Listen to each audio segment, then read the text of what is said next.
Hi, everyone. So excited to be here, especially with my wonderful co-host, Kelle Steinecke and Jason Jurado. And today's topic of the day is coaching, of which Jason is a premier coach, in my opinion. And I know Kelle and myself do coaching just naturally for anybody who we feel we can help in some way and encourage them to do better, be better, and help other people do better. With that said, chat's wide open. We depend on your comments and questions to make us as relevant as possible and to create so many great takeaways that may be able to serve you going forward. With that said, I'll turn it over to Kelle, and Kelle can give us a quick update and also a little bit of her thoughts on coaching. Yeah, so good morning, good afternoon, good evening, depending on where you are tuning in from. And I do have to say, my last name is pronounced Steinecke. Steinecke, thank you so People much. who have known me for decades will still mess it up on an occasion because it does not look like it is spelled in any way. The other night on a different podcast, one of my dear friends was on it, and they were mentioning my name in the audience, and I was like, well, that's not the correct way, but okay, go. No, I appreciate it. It's actually easiest. Yeah, Steinecke. but Kelle, that's why I always have Kelle on the screen because that's what people can, for the most part, even that it's like, is it Kel? Or when I worked with a lot of Canadian companies, it was like, is it Calais? So anyways, just a little fun. See, things in life just really don't have that much importance, y'all. You just got to find a way to laugh at it. So see, I was coaching to a proper way to say my last name. This is going to be a fun topic today, I think, for so many reasons. One, because of what Jason does. I've had the privilege of taking one of his courses, which I absolutely adored. Thank you. And I always think it's fascinating how people interpret coaching. Because there was a period of time I feel like people thought, God, everybody's a life coach. Like everybody's considering themselves a life coach. And there wasn't a lot of certifications that were around it. There just wasn't a lot of, structure. So people weren't really sure who is, who isn't, what does it mean? What does it not mean? I would put myself more in the leadership coaching lane. I've done a ton of that, and executive coaching. And kind of my description of what the difference is between, a coach and say a counselor or a therapist. And I really shouldn't even put those two in one bucket, but just to be extremely general is I feel that coaching is more about dealing with the present and the future. What are your goals? What are you trying to get to? What's blocking you from achieving those goals? Whereas I kind of view counseling and or therapy more about the past. What is it, what past traumas and things are holding you? So I think they have wildly different focuses. And I'll tell you what, I have counselors and coaches in my life. And I think I heard earlier this week somebody say, I can't remember, I think it was on here. Somebody made a comment, if you're working with a coach that doesn't have a coach, you need a different coach. Which is another fun thing that people ask. Well, if you're a coach, why do you need a coach? Well, that's just like saying a trainer doesn't need a trainer or a doctor doesn't need a doctor. We all need our own sense of guidance or fulfillment or ways to help us ground and stay centered. And I think on that is where I'll leave it for Jason. Great start, Kelle. Jason. All great stuff, and all things I've been I've been thinking about this since we planned this talk about like what do I talk about and what are the points to make. And Kelle made them all, so I'm just going to sit here and listen to you two. No, I'm joking. I love to start with definitions. I love to start with a clear playing field, kind of that. And so the definition that I have, and so the interesting thing is, and this is the secret, is that I am not so much a coach with my clients. That's my company name, and I'm transitioning to be fully who I am. That might be a conversation for today or for another day. But I am an excellent coach. I am an amazing coach, and I've been, I've got 26 years of retail leadership, so definitely filling that role of coaching, and then within my business, and I'm certified as a master practitioner in NLP coaching, which is a little bit different, to your point, Kelle, about different types of coaching and whether it's performance coaching, life coaching, executive coaching. There's a lot of nuance to that. And if the person that you're working with doesn't understand that, and they're like, I'm a coach, I just coach whatever.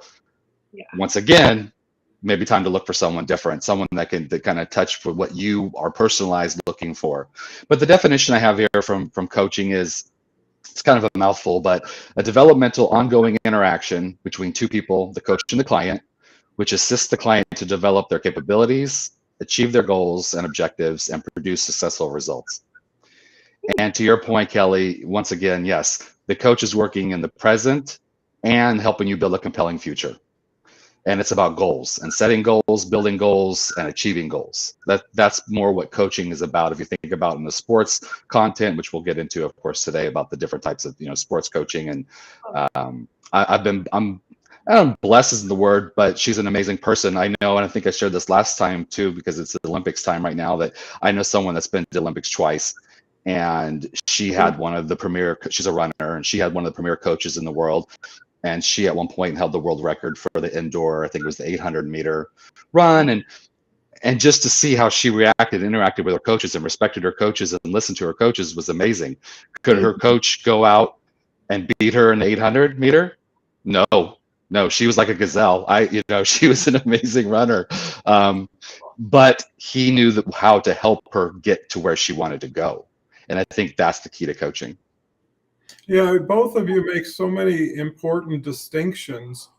And semantics is really kind of a gray area because there's so much overlap between words. And I think one has to distinguish a teacher from a coach, where a teacher will share with you or tell you what they think you need to know. And a coach will share information that allows you to be better at who you are and what you do. So one is mostly for knowledge. The other one typically is for performance activity. And the other thing is, with coaching, there has to be a connection, something that a synergy or something that one-on-one makes three. And also the motivating, inspiring part that convinces you that you can do it. And there's a way, and we always talk about it here, is if you can't do it, could we do it? And that second person becomes so important, but it's really not what they do as much as what they help you do that you wouldn't have done on your own without them. And I think that carries people forward. And I agree with Kelly, is you really can't sell what you don't buy, because it's never going to come across as authentic, right? If so you say you need this, but I don't, then how do you know what it does? And why would you want to share that with me? And I think that's really the important element, is what have you done with your coaching? Who have you done it with? And what has been the result? Because a coach can take you the wrong direction, or could instill in you habits that aren't the quality habits. So it's very intriguing, but that comes with anything that you start working with humans and human nature, right? Everybody's different. Everybody's a little bit complicated in their own way. And, coaching is something I think that really needs to be very easy to appreciate and understand what you're trying to do, and really getting that out front, because I know great coaches don't want to just make money. They want to make success, right? And when they leave, they continue on with them within them, where some coaches make you dependent, right? They give you enough so that you'll be able to come back and get more. And I think by being diverse and not really wanting yourself to coach someone who isn't going to make you a better person for the experience, right? So you're actually getting double benefit. But before I switch it right over to Kelly, Harry's here with his first joke. Why did the grape stop in the middle of the road? Because it ran out of juice. Well, that's a good one. And we've got Dennis here. Dennis is just a wonderful gentleman, comes here about every day almost over the last 18, 19 months. We get to know each other pretty well. We appreciate your coaching. And Dennis is such a quality individual, because, sharing feelings is important to coaching. really opening up and allowing yourself to hear and to appreciate and also to question, right? Everything, if it's not understood, should be better defined. And I think that's important. So, Kelle, when was the first time that you experienced a coach or a coaching experience that's kind of really stuck with you? Oh gosh. Probably back when I was a kid. And it's so funny. We were just talking about this weekend because of the Olympics. Believe I'm tall, sort of, for a woman. I'm 5'9", and I was a competitive gymnast when I was younger, and like intensely. We worked out 5 days a week, all days on Saturday. I mean, it was a commitment. But the coaching back then style was very different. Like, you would never be able to get away with what they did back then.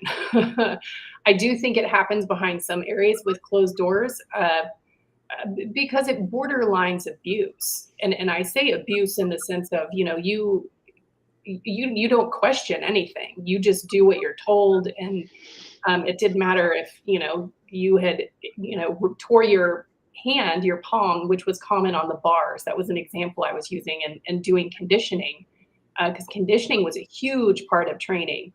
And we would rip our hands sometimes on the bars, even though we had grips for them, to the point where they would be bleeding. But if you were doing conditioning, you didn't stop. You continued to do it until you were finished. And if you tried to stop, you got more things added on. So not a great experience with coaching. But the good part of that is at least I knew, because I think my sister-in-law, this is just so funny. We were just talking about this. She asked, like, what made you quit? Because I loved gymnastics, and I was pretty good at the power sports. I was a great tumbler. I loved vault. Beam, not my favorite, but I was decent at it, kind of thing. And of course, I don't do the things like, see Simone Biles do these days. It was much different back then. But I quit, or I stopped. I don't want to say I quit. I stopped doing it when it wasn't enjoyable anymore. And part of what made it unenjoyable was the training. Because they did things like, you got weighed at the beginning of practice every day in front of your entire team. And if you didn't weigh a certain weight before a meet, you weren't allowed to compete. And of course, back then that led to a lot of eating disorders, which we all knew were going on. So I think there's such a negative experience that some of us have. And I don't like that I experienced that. But on the same token, I do, because it made me appreciate what a good coach looked like. And a good coach, and I can say this in a business perspective, and what I think paved the way for me to be able to push up the mountain of success, if you will, in the business arena as a female in a male dominant industry, that so many things were piled against me, because he allowed me to know, like, hey, you keep pushing. You can do. Failure is part of the process. He never made failure be a bad thing. It was a good thing. If you're not failing, you're not pushing the boundaries. That's how you discover innovation. So having a good coach and putting those things around, I appreciated it so much more and absorbed every ounce of it. It's almost like it's kind of like from the darkness to the light. When you see the light, you appreciate it so much more when you've been in the darkness. And I think having a bad experience with a coach, whatever the situation, and having a good one, you appreciate and absorb so much more. And it also helps me, I think, overall. I don't have regrets for what I went through as a kid. I'm grateful for it, because it also taught me that hard work. I have such respect for athletes that achieve certain levels. I was at a low level competition, but the commitment that it takes is intense, even as a child. So to see these athletes, particularly in Olympics, and it's like, y'all have no idea. They eat, breathe, live, and beyond to be where they are. And I just had the utmost respect for their commitment to themselves, because they've got to show up in a way that's different than the rest of us. We get up and go, do I feel like going to the gym today? And most of them, as an example to Jason's friend in the Olympics, that's been an Olympiad twice, they probably went up to the gym already before you ever even woke up, and have done a workout. So I don't know. I think I took a little bit of a hard left there, but I think there's so many different ways to view coaching, which, like everything we ever talk about, it can always go different ways. But I want my takeaway, I guess, from this little round for me is a bad experience isn't necessarily something that should shape you in any way other than making you, and this is for me speaking, other than making you appreciate when you have the goodness on the other side of it. So I'm grateful for the experience. So I'll leave it there this time. Yeah, that was terrific, Kelly. Very appreciated. Jason, how do you take that to the next level? Those are great points. And I was listening, or I was involved in a conversation the other day about someone was talking. I don't have children myself. I've got my little fur babies, but they were talking about raising children and about letting a child cry. And they were saying, oh, well, if you respond to them, then they're going to just keep crying and whatever. And the conversation was, no, that's not it. If you're trying to condition that baby in that moment to not cry, that's great. But if you're trying to raise a child to have a wonderful life and be a well-adapted person, that's not going to do it. And the reason I mention that is because it's about long-term performance versus short-term results. Yeah. And that's what Kelly was. I'm not put words in your mouth, but she was talking about how her coach, the methods that her coaches were using, they were abrasive and a little bit rough. And I grew up in, I was born in 71, so I'll put it out there. So I grew up with that Gen X, and that was, don't cry and rub some dirt on it and all that stuff. And they were trying to get you to perform in that moment. It wasn't about what's your career going to be in this sport. What's your life going to be like for the rest of your life? And the thing about coaching, and the reason I tie that in, is because in real coaching, it's generative. So I want you to do well. I want you to do well now, and I want you to be able to do well years down the road without me. A lot of people, because of my hypnosis background, people will come to me and be like, well, I want you to just do something to me. I think you're a little frozen, Jason. He hypnotized himself on that one. Yeah, for sure. Well, I'll pick it up and I'll bring Jason back in. I think what Kelly was alluding to, and what Jason, I think, was leading to, was a lot of coaching is modeling. And how you, what you do represents who you are. And, we could talk about your influence on people. I know when we were raising our kids, there was always a discussion, because I was never into being punitive. I once talked to somebody and I said, do you punish your kids? And the lady said, why would I ever punish my children? That seems so not who I am. And what you share with people is what they continue on. And what I used to always do from the time the kids were real small is talk with them, have a discussion. And if we couldn't resolve it, let's continue tomorrow. And they grew up understanding that's how you work things out, is you share your feelings, you discuss what the right way is. And a lot of times you have to go in as an equal, not as a boss, because what I didn't want to do is rule by fear or domination. Hey, kids see adults as really big relative to where they are, and that alone is intimidating. Yeah. Let alone something that someone made a mistake, first experience, didn't know what they did, or they do something very simple like spill the milk and someone gets really crazy. Instead of being the first one to say, that's okay, it happens, because people are looking for safety. Once you create a safe environment, coaching gets easier. Once it's not like, what do they mean? Where's this going? Why are they doing this? And you're also dealing with vulnerable people. A lot of people are going for help, are in a situation. You got to give them credit just for reaching out and asking for help and looking for help. So the person who actually works with them has to have a more sensitivity. And has to show them where they are better than they give themselves credit for, and not as bad as they do. And everything's an evolution. and you want to grow with people, and you want the people to grow without you. You don't want to build dependency. You want to build independence. Right. Yeah. And I think and then it happens in the workplace. Mhm. You see really quality leaders who are compassionate, empathetic, sympathetic. That doesn't take away from getting the job done.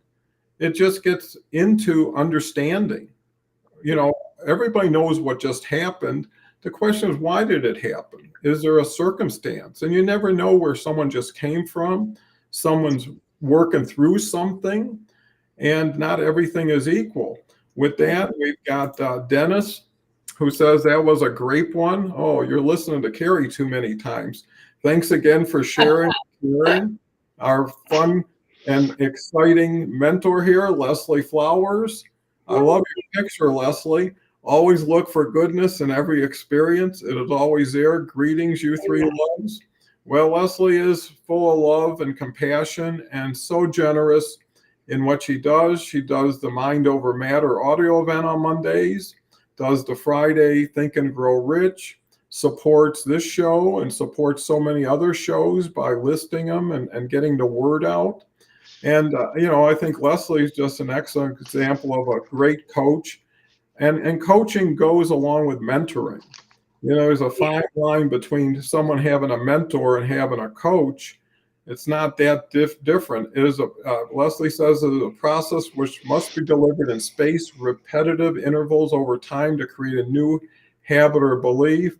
Couldn't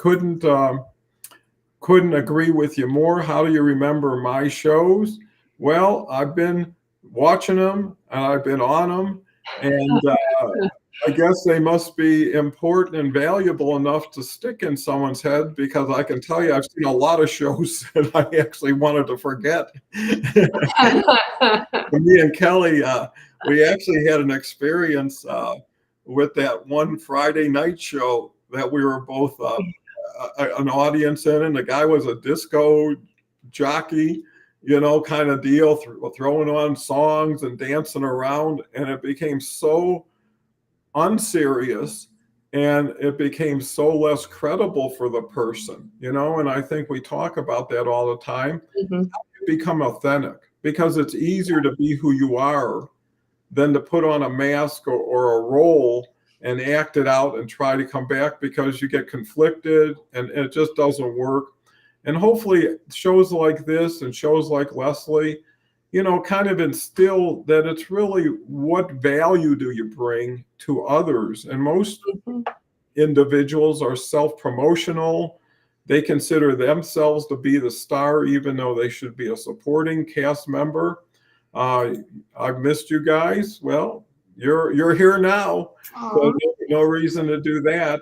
And you know what? I think we've all learned, especially people have been working so closely together, is what we do is very rare to what other people do. It's either because they don't know how to do it, or because they haven't gained a level of credibility. And the other thing is, people who get overly aggressive actually show their lack of confidence in themselves, right? You don't have to pound something in or impact somebody. And, last thing you should do is take somebody and leave them worse than you found them, because that's tragic in itself, because it affects so many people. To Kelly's point, I'll switch it right back to Jason, is I love the Olympics. I love all the award shows, because that one winner took so long to get there. Mhm. And that one winner, what I love about the Olympics is after someone wins the gold, they look for their family, or they go into the stands and you see their mother and their father getting really emotional, because those are the people who woke up at 4 a.m. and 5 a.m. and drove them to their practices and bought their outfits and did everything for them. So it's really a collective, not an individual. And even the person who finished last, they still put in the effort. They still showed up. Yeah, they still made it there. That's right. And they have a story they'll never forget, an experience. So Jason. Yeah, it's great stuff. And I apologize, I'm having a little bit of technical issues here this morning. I don't know what's going on with that, but that's life, and that's how we get through it. I was thinking about through all this about, we talked about a mentor, and I think that's part of the process. I think in business, at least, you go from coaching and you go into mentorship. And mentorship to me is more of you give them a task and then you send them on their way, and they come back and then they report to you. You like, okay, and how did this go? And what did you do? And how did it work out? With coaching, it's more directive. A point that I want to make about coaching and to Kelle's earlier point about finding the right person for you. It's so key to find the right person for you and make sure you're in the right place, because the coaching process only works if the client surrenders. The client has to surrender to the process, surrender to working with you, surrender to what's going to happen. Because the reality is, are you getting the results that you want? If the answer is no, say, well, then we need to do something different. And through the coaches, the good coach will help you discover your path, not necessarily give you your path. Will help you find out, well, what's going to work for you. Where a lot of times in traditional modalities, it's like, well, do this, do this, do this, do this. Where with coaching, it's more, there is a collaboration to an extent. It's funny, I just said surrender, but also collaboration. But it does go hand in hand, where they have to surrender to trusting the process you're going to put them on. Yeah. But as a coach, you have to collaborate with them to find out what the proper process is. So it all works together. And that's like, earlier we were saying about a coach should have a coach. You have to be open to the process too. You have to understand that it works for you to have it work with someone else. So it's reciprocity. It's giving and taking. It's a continuous relationship that you have to be open to. And if with all relationships, if you're with the wrong person, it's not going to work out. Amen. Kelle? It's so important. And I think some people can get discouraged, and I encourage them not to get discouraged, because just because one coach, therapist, however you want to say it, that you meet doesn't feel right, don't stop. Go to someone else, because guess what? Not just because, one coach, just because I'm a leadership coach, as an example, I may not fit the style that you need. And an example I'll use, I have physical injuries from a car accident when I was young. So a lot of times in my workout regimen, I need a trainer, a coach to help me, who understands my injuries, but knows how to push me hard enough, because I really like the competition of being pushed. However, I don't like a trainer that is that, super military pushing type thing, where I have friends that love that and they need that. And that's what motivates them and pushes them. I need someone, though, that doesn't put up, because I'm going to complain every time you put me on cardio. And I'll say it, I'm just going to be honest. I don't like cardio. I'm going to complain every time I go there.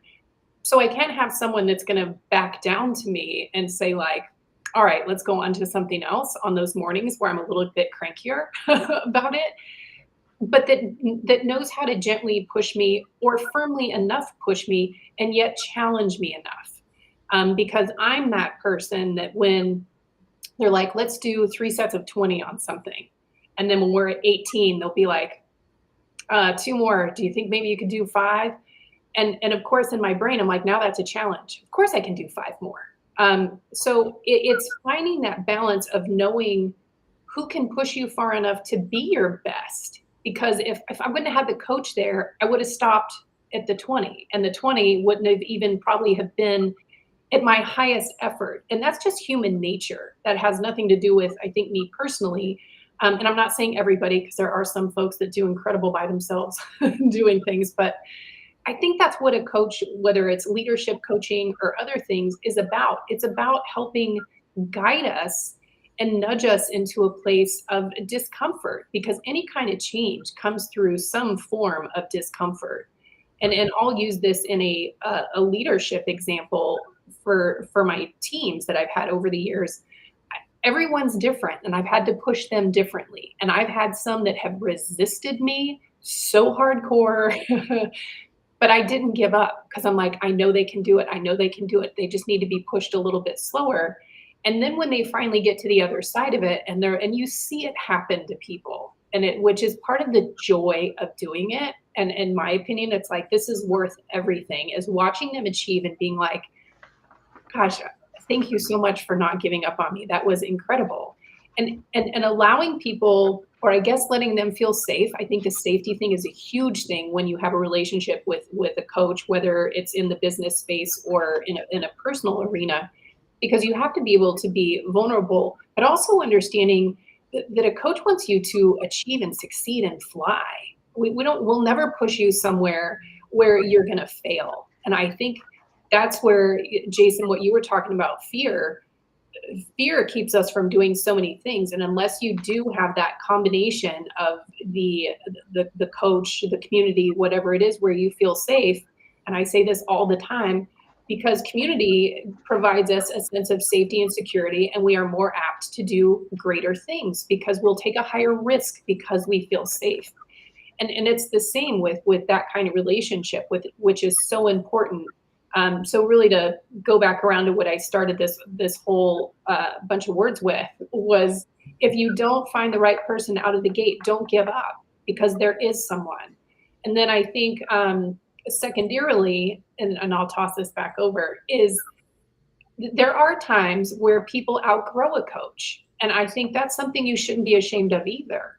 And some of the greatest coaches I've ever had have said that. You know what, Kelly? You need to move on somewhere else, or it's time for you to, here, I know somebody else that you need to go to. Or I have felt like, hey, coach of mine, I feel like we're kind of plateauing. What should I do? And maybe there is a different level you can go, but I think that's a trust relationship that you build over time too, to be able to say to your coach, hey, I feel like I'm plateauing. What do I need to do now? And that's okay too, because it's a relationship. And to go to Dawn's point, what you just said this last time was communication. So I think, the whole safety, the good fit, and communication are probably my three little highlights there. And if Leslie, if you're still here, I did want to say congratulations on the #1 best-selling book, girl. Yeah, Leslie just published her new book. I bought it. It was on Kindle. Yes. And she really promoted it well. I see probably 50, 60 people bought it. But it's not just buying a book. It's showing you're standing up with somebody and for somebody in what they do. So there has to be a reward for the coach to continue to want to coach going forward. And what Kelly and Jason brought to me is my son, who's always been heavily involved in sports, played everything, baseball, soccer, football, you name it, and ended up on the varsity basketball team for high school. And he had a coach that would play the same 5 players all game. If you were up by 30, you wouldn't take him out to run up the score. If you're down by 30, he wouldn't put anybody in because whatever reason. And I got really frustrated taking my son to practice 3 times a week and picking him up, having him suit up and sitting on the bench, And I even said, would you like me to? No, don't talk to him. I can take care of it. Well, after 11th grade, he just got fed up. And what he did, because of that questionable coach who was coaching for 20 years in the same position, which makes you wonder how evolved he ever was with growing his career, he ended up, without me even knowing it, joining a lacrosse team in the mountains that was 25 miles from his high school. And right after high school, he drives through the mountains every day to join the lacrosse team in his senior year. Anyways, he was just great, became all-state defensive guy, and then got a scholarship to UNLV and became the captain of their lacrosse team first year for 3 years till he blew out his shoulder, which usually, that's another thing when you talk about athletes, the career isn't that long. And I told John, I said, listen, the only reason great or enthusiastic athletes quit is because they can't play anymore, right? But at the level because of an injury. Luckily it was just a shoulder. But what it motivated him was to be a coach. And then he became an intern for 3 years for the Denver Outlaws, which was a professional team, became equipment manager, became a coach, and he became the youngest general manager in professional sports. and took a team 12 times to the national championship, won 3, then moved on. And now he's with Johns Hopkins, which is the premier team in the world as far as lacrosse, and just got promoted to second in line. And it was only because that crazy, let's say, coach was such a bad coach, because if he was a little bit better, he would have never left there. That's right. Go to something else. So a lot of times a negative experience is the ability to pivot. And also, if you love something enough, you don't want anybody stealing your dream, right? And I think that was key, is don't wait on people. If you find out you're in a bad situation or it's not supporting you well, move on. And that goes with doctors, it goes with lawyers, and you should always be the first advocate for yourself. Let me just go to a couple of comments. Here's Dennis. Says, I was thinking you all are a growing family that shows up to inspire our openness to learn. Thanks. We'll have a strong end this weekend. Thank you, Dennis. You're such a mentor to all of us, encouraging us and inspiring us. Leslie says, some people think they want to coach, yet are not really ready or willing to do the work by sticking in it, sticking to it. So right. There is no shortcuts. I think Kelly and Jason brought that up, it is work, but everything worthwhile is work. But work is also, I was thinking another day, it's an adjective and a noun. As an adjective, I love working at something. As a noun, people think work, well, that's inconvenient. That's hard. Everybody usually puts hard in front of work. And I love to have a little bit, I like to stretch myself. I like to move into areas that maybe aren't that familiar, but can benefit me. And, there's that no pain, no gain. I'm not a great advocate of pain. And I don't think you should stretch yourself where it hurts. But I was reading about Muhammad Ali, and he used to do, incredible amounts of workout, 200 push-ups or whatever it is. He only started counting his push-ups when it started hurting, when he had to push himself, right? So if he did 150 push-ups and it was easy, when that next one came, it was hard. That's when he knew he was going to start building muscle. That's when he knew he was really going to get that burn. And I think there's something to seeing the results, because the results will continue you forward. If you go to lose weight, nothing ever happens. You say, well, what am I sacrificing, giving up all this good food? But when you start looking better, feeling better, and seeing the difference, now your investment's starting to pay off. And it also says, I can control things. I have the ability to manage my body. I have the ability to speak for myself. And I think forums like this encourage people to bring out their true voice that have been muffled or minimized over time.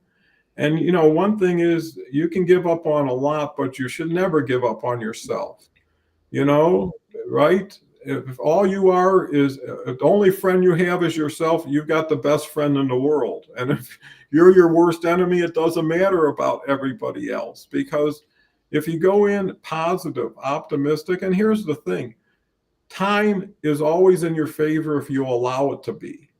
But people put so many pressures on themselves. By next week, this has to happen, or I'm going to try to do too much with too little, too fast, and then I'll be disappointed if it doesn't work out. And I think that's where a coach will kind of give you some fresh eyes and fresh ears and be objective and say, let's throw it all out on the table. Right? And if you don't credit yourself for the good and really mark yourself down for the bad, how is that going to end? Right? Because every day is not going to be perfect. Every person's not going to be ideal. But knowing what you're looking for is important. Knowing what you're willing to do to get it, and adjusting along the way. How many times do you start out on a journey, end up in a totally different place and a better place because, hey, I was going here and I saw this, or I met somebody and we went here, and all of a sudden it became really cool. Leslie says, thank you. Print version this month. Good for you. Hope you're on all the talk shows pretty soon. I think you'd be a delight, Leslie. Always a lesson on the other side. Negative experience will yield a matching positive one. So true, and you got to just, filter what you're hearing. If you know something to be so true, nobody's going to convince you otherwise. And if anybody puts you down who is there to help you, that's a pretty clear signal. That's somebody that shouldn't be in your program. Dennis says, agree, move on and up. Life is a journey, and I think if you don't put fun into something, if you're not getting education along with some entertainment, along with some inspiration, why not get the full course? So, Jason, I talk quite a bit, but that's what happens when you get excited. Yeah, it's a great subject and so many great points. And I have about 37 minutes I want to talk about, and it's going to be a class lecture, and I'll have a test at the end. No, I'm joking. So much great stuff. And I love being with you guys, of course, in this wonderful community, and bring up so many wonderful points. And that's the synergy. And that's what we're talking about today, is really the two people together, the coach and the client. That's that synergy that builds more. Couple points I wanted to make, and we're coming around the horn. Hard to believe we're coming around the horn already. I hate when the saying that you hear a lot about, you're not living up to your potential. That bothers me simply because of this. And here's the big statement: we are all limitless. There's a saying, and this isn't religious. You can make it religious if you want, but it's not. But Wayne Dyer say, if you knew who or what walked next to you all the time, you would never feel limited in your life, to paraphrase. Yeah, I love that. We're connected to source. We have unlimited potential, and we don't see that. So it's not about fulfilling your potential, because we're limitless. It's about doing what's next. And to the points we talked about earlier about, sometimes the hard coaches doing the grinding and stuff like that. Well, if you're coming from a place of the heart-centered and you really want the person to grow, it's different than someone that's just grinding on you and driving you and take you to injury, pushing you too far, too hard, too soon, too fast situation. But you do want someone in your corner that is pushing you to Kelly's point about the 5 more, You might not see it. I had a mindset mentor one time that always did an exercise when he started with you, and he would have you like a stress ball or just making a fist, and he would say squeeze as hard as you can, and you'd squeeze and he'd give you a couple seconds, and he'd go, now squeeze harder, and you would squeeze harder, and you found that extra little bit. And he originally told you to squeeze as hard as you could. But then you found more when he said squeeze harder, you found that extra little bit. So that's our mindset. How far do you think you can go? And that's where a coach comes in. A coach lets you see you're limiting yourself by seeing you could only go to X. There's X plus Y plus Z plus A plus B going back around again. There's full potential. And so finding someone that has good rapport with you, someone that you will allow to guide you down that path. And you'll get frustrated with them, and that as a role as a coach, if your coach is always happy and flowers and, we don't have to do that today. Right. That's not, get a new coach, because that's not the one. And if someone's grinding you and you after a session, you're just exhausted and you're beat up, that's something to consider as well. So there's that, it's the Goldilocks, right? The Goldilocks theory.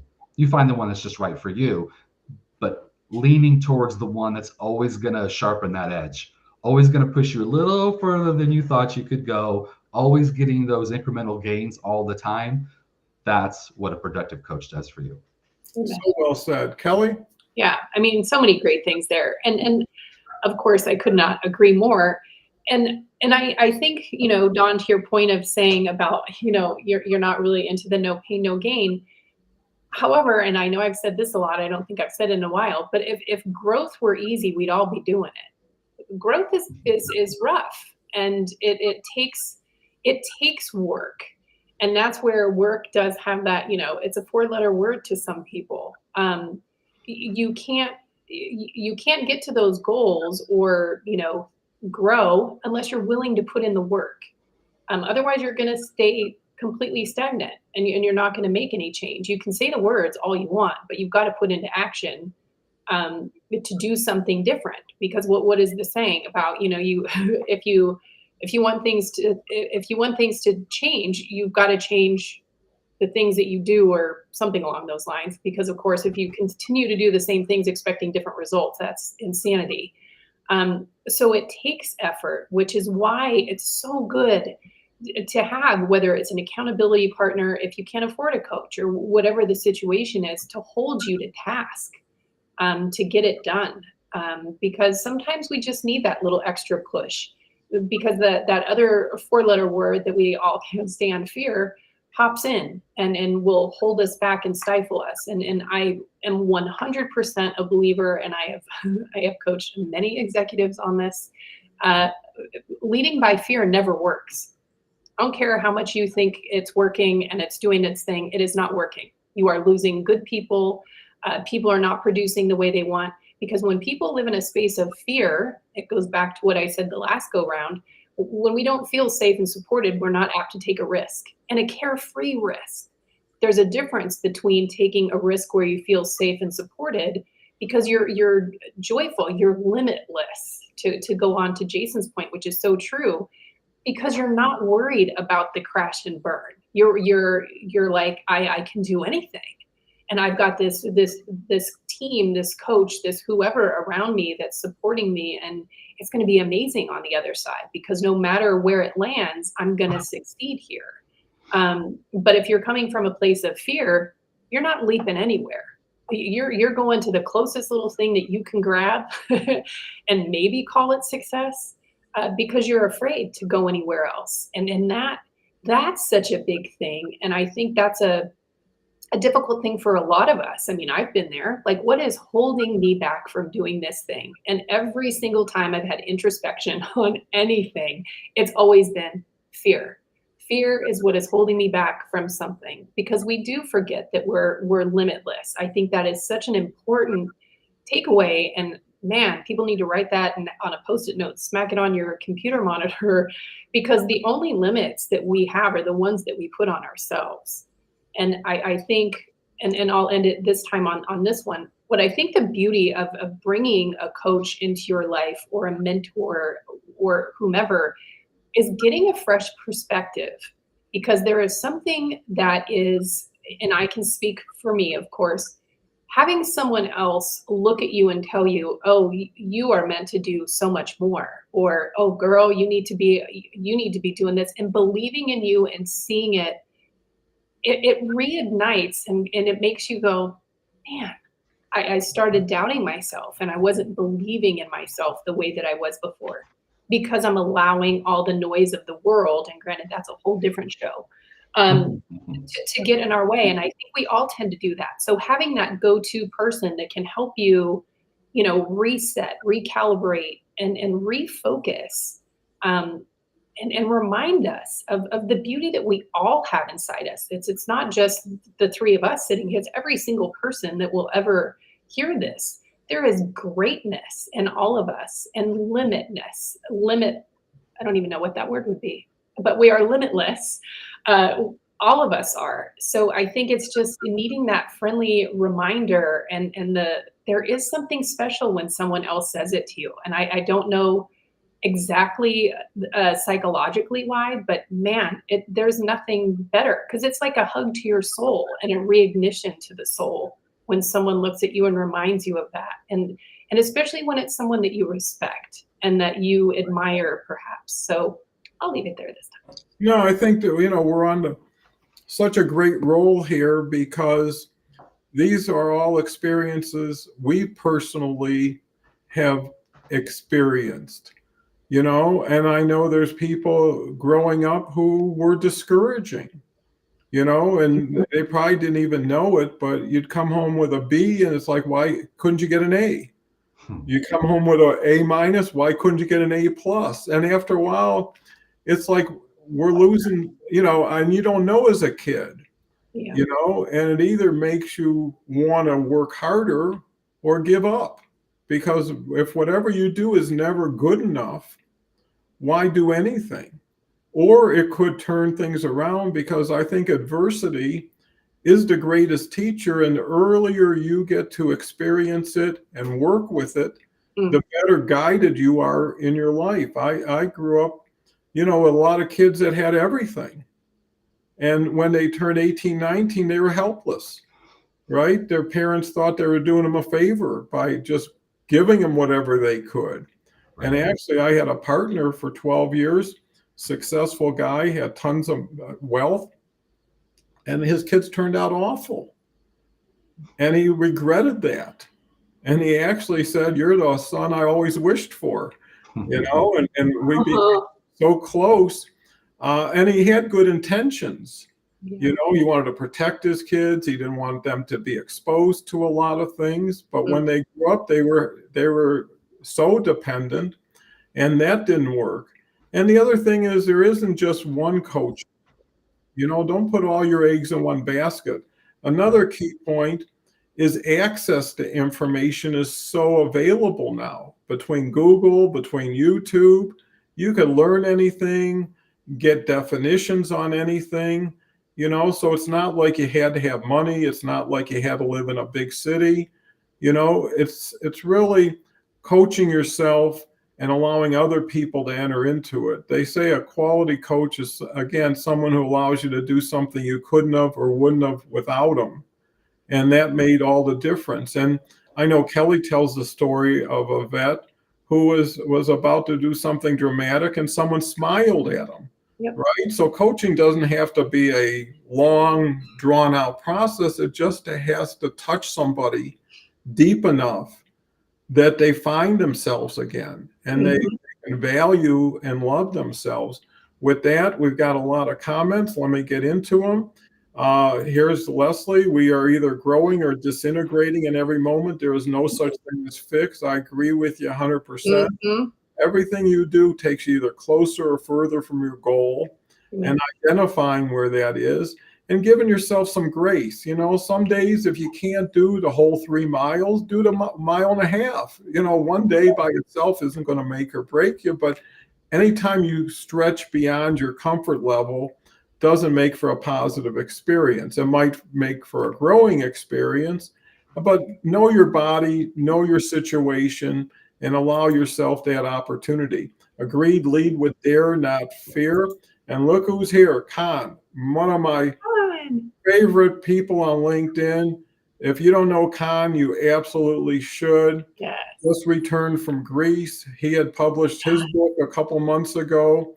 And if you're talking about a coach or a leader, check Cohen out if you have an alignment. Just a wonderful person to get to know. Great point, Kelle. Fear will only yield short-term results and quickly shrink performance. Inspiring others will allow them to strive for more towards the limitless you mentioned. Amen. And if Cohen says it, I believe it. Yes. Leslie comes back, and we have 6 basic fears, which makes it more challenging. Fears of criticism, poverty, illness, loss of love, old age, and death. And, fear is natural, but it only has a place as long as you give it that place. And one thing I learned about fear, I confront it. As soon as I see I'm uncomfortable with something, I feel there must be something that I need to change. Can I do a little interjection here? Please. And because I'm curious to what y'all have to say about this, and I'll make it quick. Fear, we all use that term, but true human nature fear is the flight, or freeze type of fear. That's us, going, camping. I know I've used this example in the past. Camping and then going out to use the restroom in the middle of the night, and there's a bear there. That's fear. That's true fear. The fear that we create is all created in our brain because they're all situations that don't exist that we're creating for the most part. I'm just saying it's not true fear. So that's a great interjection. And 90%, it's however they came up with this number, 90% of fear never gets experienced. And the 10% that does is something you could never have anticipated or prepared for. And fear will take the present away from you because the fear is in the future, right? What happens if I can't do this? What happened? Well, what happens when you get hit by a bus? What was your plan? You don't have one, right? I mean, it just happened, and you are where you are. And some things in life aren't meant to be avoided. Some things are just going to be a negative situation, and all you can do is hope to make it a little bit better than it could have been. Or understand in the framework of things. I mean, a year ago, whatever you were most worried about, you can't remember today. You might remember you had a fear, but you don't know what day it was or when it was, but that day it happened to be significant. And most people are affected by the people they spend the most time with. And are they nurturing? Are they growing? Are they changing? How many people say, do what I say, not as I do? And that happens a lot with coaching. There's another saying that says people who can't do coach or teach, right? I don't think that's accurate. But, it's something to take with a grain of salt. And life is to be lived and to be enjoyed. It's not to feel less than, because that's another thing. When you compare yourself to others, you're doing both of you a disservice. Everybody has a different situation. Everybody's running by a different clock or so. And, the other thing is appreciate other people's successes, right? I mean, enjoy it with them. There's, it's so hard to get to the top and you're only there for a short time. And, they say it's lonely at the top, and it is. When you get to something and somewhere and you're all by yourself, it's not a big celebration. But if you got your family and friends, throw a party for yourself, whatever it takes, because you actually identify something special, engrave it in your mind to keep it with you, because those victories will get you over some of the challenges. Okay, we go to Dennis. It is special listening to you three. Well, I kind of felt that when I saw the schedule. There's a point where you just know what you're going to see and what you're going to experience. And, we're coaching each other collectively at the same time, and then have the benefit of sharing it with an audience, and then even a bigger benefit to sharing it in the future with people we'll never see or know. And if a kind word or a good thought changes somebody's life, and I know me and Kelly have talked about that, I've had numerous messages that if it wasn't for this could have happened. And I didn't even know when I was saying it what value it might, but that's the key, is you just never know. Dennis says, okay, then Khan says, we need others to give us perspective. You can't read the label from the inside the bottle. And it's going to take some time for someone else. It can't just be about you. The other thing about bringing value, anytime you're involved in something bigger than yourself, you forget about yourself. You're into a major initiative, or you're having a spiritual experience or whatever, take advantage of that. And most things aren't blood and guts, right? So, I mean, no one's getting hurt. No one's getting any permanent challenges. And, you have to understand what goes through your mind goes through everybody's mind. Oh, amen. So we need to be open-minded. Dennis says, agree, Khan is a pro. Well, goes without saying, but it's nice to say it. Kelly, that's the difference between fear and danger. Danger is real. Fear is an emotional response. That is such a distinction. Leslie, gosh, we're getting them coming. It's like a fire hose here. We're surrounded by coaches. Yeah. And says that we have perfect faith in those fears, unfortunately. Every day is a new day. Every day is a fresh day. You can take whatever you have and whatever you learn from all the days previous and change the menu. Enough is enough at a certain point. Try something new. Try something new with someone new, because it's the people who go out there and create, not just wait. It's the proactive. It's the people who are taking initiative. And if you do more of stuff, in baseball, if you can hit 300, you're going to make 20 million a year, and someone will say, well, you're not getting 700, right? Because those are the times you're striking out or getting an out. And enjoy. I think that's, success can only be measured in relationship to happiness. How happy is it?